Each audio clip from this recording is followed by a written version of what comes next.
Animal Crossing New Horizon is probably the most dangerous release this year so far for video games. Like, seriously, I was supposed to have made this video yesterday, and you know what I did instead? I played Animal Crossing. It went something like this. All right, I went ahead and completed the first day or so. Several hours have been clocked in, have done a lot, and just waiting for some shops to be built. Wait, what was I supposed to be doing again? This game is stupidly addictive. Seriously, it is like, I know people say that about a lot of games. Animal Crossing is like to the next level. And the last Animal Crossing I got into was on the GameCube. The other ones, I'll be honest, I played them. They just didn't grab me as much. The GameCube version came out when I was in, I think it was end of middle school, early high school, I think. And yeah, that would have been around there. And that's when I really played it. And I enjoyed it with my brothers, and we had a lot of fun with it. And it was on the GameCube, of course, so visually it was a Nintendo 64 game that was just cleaned up, but I still really enjoyed it. And the other ones, I don't know, they didn't feel like massive step forwards, I guess, in the grand scheme of things for Animal Crossing, at least to me. But New Horizons seems to change that quite a bit. So first thing is you pick an island, of course, you name your character, you dress up your character, you create them in the little character creation. It's not like super robust. There's not a ton of stuff there, although as you go through, you'll collect more and more things as you go along. That's kind of really Animal Crossing's big thing, is you'll get all types of stuff to decorate, change out clothes, hairstyles, all of that as you go along. So it's pretty basic when you first start. In fact, the biggest thing that I really like about this game is that there is progression everywhere. Like, you are constantly rewarded, and I think that's one of the biggest driving factors in this game. When you first show up, you have nothing. You're showing up to an island, and the idea is you're going to pretty much colonize and build that island up, and that alone, like that idea, is enough to really pull people forward. But it sounds like there's going to just be an ongoing thing. This is pretty much Nintendo's, I guess, almost like games as a service type thing, because there's no definitive end, but there is an end point when it comes to your accomplishment in the game. That overarching thought of, let's build this place up so there's a really, really cool town that my character can live in. And while the GameCube one that I got really into at the time kind of had something like that, I mean, you were building up your house, right? It was a big deal. You were making friends with the people there. But it sort of ended there. I mean, you also did some donations to the museum, but it was nowhere near as customizable as what we're seeing here. I mean, you help people who move in and tell them where to actually set up. Like, okay, you're going to be here. You got to set up where the shop was going to be in this, whereas before, I believe it was like randomly generated, and it wasn't even generated that well. It was like, oh, Tom Nook's either in the top left corner, in the top right corner, in the middle. No, you're like rolling around picking any one spot where just the shop is. There's a ton of freedom, like, right off the bat. And to go alongside of that, they decided to come up with a secondary currency. So you arrive on the island, you pick out where your tent is going to be, because you start with a tent, of course, and there is that thought of, I'm going to build up to a house pretty quickly, and it does happen pretty fast, I would say. I mean, it's like the first day. The first day, to me, is pretty much the tutorial of the game, where it explains to you how everything works around you. And to kind of go along with the typical currency of bells, you also have Nook Miles. And this is where I would say the most addictive nature of this game really comes out, because you are given what are essentially punch cards, achievement cards, quests, I would say, right? Where it says, do this 10 times and you'll get Nook Miles. So collect this much wood, sell this many weeds that you pull as you go around. We're to the point now, I want people to realize this, where these quests or these missions or achievements have you going to islands that are randomly generated to pull weeds so that you can complete this punch card. The island doesn't come back. You're just going there to pull weeds along with other things. Think about that for a second. It's an island that is going to disappear after you leave, but this game has you pulling weeds. And then as you complete these different tasks, you'll get 300, 400, 500 Nook Miles, and they'll even have ones that come up that are at the top. They are more like, oh, it'll keep kind of rotating these in, so you always have something to work towards. That's the most dangerous part about this game. You're always going to have a carrot on a stick in front of you. So you might see people online who say they've played for 5, 6, 7 hours at a time, and you're going to look at the game like just at face value and say, how?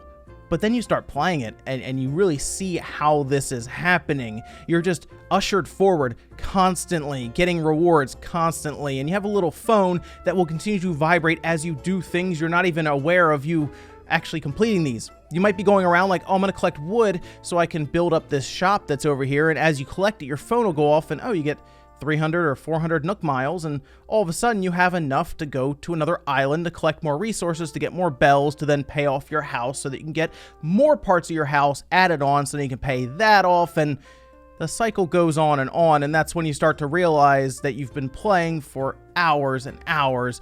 Especially if you decide to pick it up for a quick session, you end up looking around and realizing, oh, it's nighttime now, what happened? And the progression doesn't really just stop with you and your house.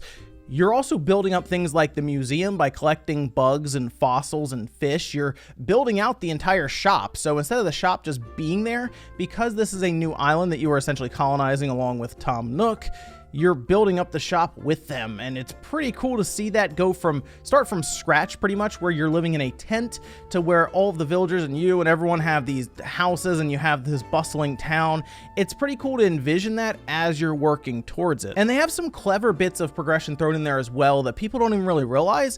I guess until they get it, even then they might not. Like, for example, when you first get to your town, you may realize that there are parts you cannot get to because there is a river that's going through like your island and you can't get to the other side yet. But then as you start to play through it, you get to work on this DIY workbench. Now, this is another thing that has really caught my eye, which is the crafting aspect. So, of course, as you are playing through, you'll collect materials and then you can craft stuff. And the crafting part is pretty neat, because you can craft all kinds of stuff. Tools, for example, that will break as you use them, like your axe or your fishing rod or your shovel.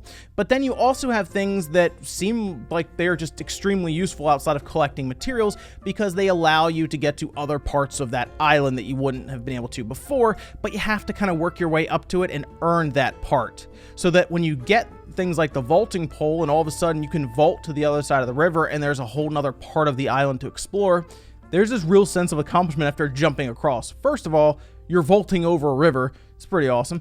But second of all, you have a ton of new stuff to explore after doing that. Now, there were some strange decisions made in this game as well. I'll point a few things out here. One, there seem to be some quality of life things hidden behind Nook Miles, which is very odd. Like, there is what is it? It's called like the keychain or it's basically when you buy it, it's not like a ton of miles, but people may have missed it, that all of a sudden you have a quick select menu for your different tools or things, I guess, that you can kind of hotkey to different buttons.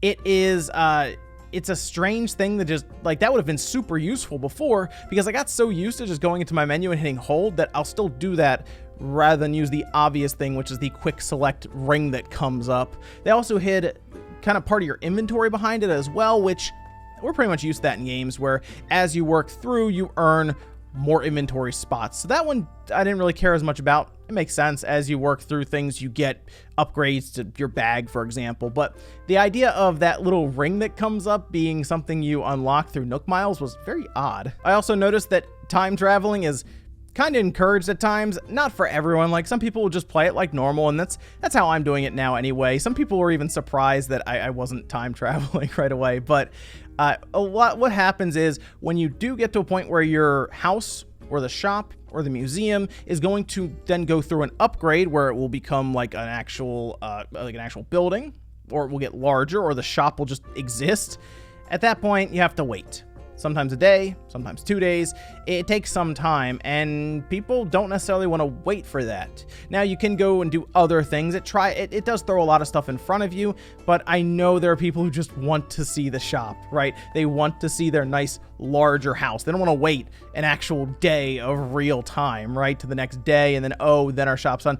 I get that they want Animal Crossing to feel like it's merged with real life, but if they were going to do that, I think it would have been better if they went all the way and had things like real-time weather affect it. That would have been really neat if it could have, I guess, called to a server where it has the weather going on in your location, and then, it's raining outside, well, it's raining in the game.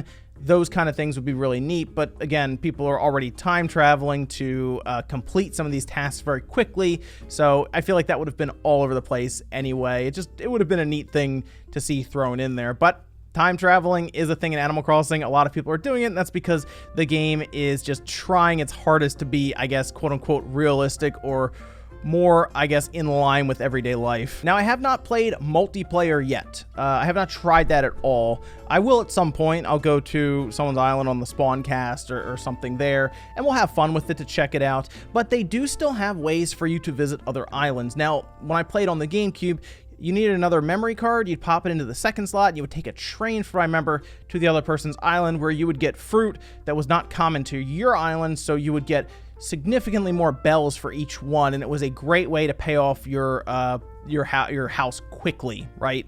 Was to do that. And of course, Nintendo wanted that because then you're buying another memory card. It worked out for them, so all right. But in this instance, you can buy these tickets that will allow you to go to randomly generated islands. And it's a neat idea because it does give you something to continue to work towards with Nook Miles, as when you go to the island and it is randomly generated, you will have all types of resources that you're just going to strip from it anyway, right? You're going to take all the resources. And if you're really lucky, you'll have a ton of fruit that is not common to your island. It's all randomly generated, it seems, so it's like good luck. But the other cool thing is you will generally find another villager or person on that island that you can then invite back to your island. So it also gives you a way to build up your community, and you'll go around and you'll set up their tent and everything at your place, and it's a pretty cool way to just grab new people to come in. Again, working towards that end goal of having this really thriving community. And that's the big part of Animal Crossing, outside of building and working through progression, are the different residents of your island. You'll see different randomly generated animals that will be there. I believe I have like a weightlifting crocodile on mine, which is pretty funny. And they've been a bit nicer than I remember. I remember the animals on the GameCube version being kind of mean, actually. These ones are pretty nice. Like the crocodile, for example, went out and grabbed some of the iron nuggets that I needed to help build up the shop, and gave me like 5 of them, which was weird. One of them gave me medicine after it got stung by a bee. I'm not used to that after the early 2000s with the bullying on that GameCube version. So I have to say, so far, I'm enjoying Animal Crossing. I didn't know if I would. I was unsure if I was going to really be able to get off Doom Eternal to play Animal Crossing. Now I'm on the other way around. I'm thinking, can I get off Animal Crossing to play some Doom? Can I get some Doom in right now? Yeah, Animal Crossing for productivity is the most dangerous release of the year. It just is. But right now, you know what? I think it's good. I think Animal Crossing is out at a good time. A lot of people are in their homes right now, and what better way to kill some time than play a game that looks like Animal Crossing and has quite a bit to do in it. But let me know what you guys think about Animal Crossing so far. A lot of people say this Animal Crossing is a good Animal Crossing game. Like, they're like, it's a good Animal Crossing game overall. I like it. I think we can finally put that behind us. I think Animal Crossing New Horizon is just a good game. Like, that's it. Like, you don't say Animal Crossing game. It's just a good game overall. And I do think at this point, people should give it a shot. Even if they've never played one before, you can jump right in and have a good time. It's going to be one that's going to be relevant for a long time. People will play this for years, I would say. But let me know what you guys think about this one down below. Make sure you like the video on the way out if you enjoyed it. Dislike it if not. Guys, I'll see you next time.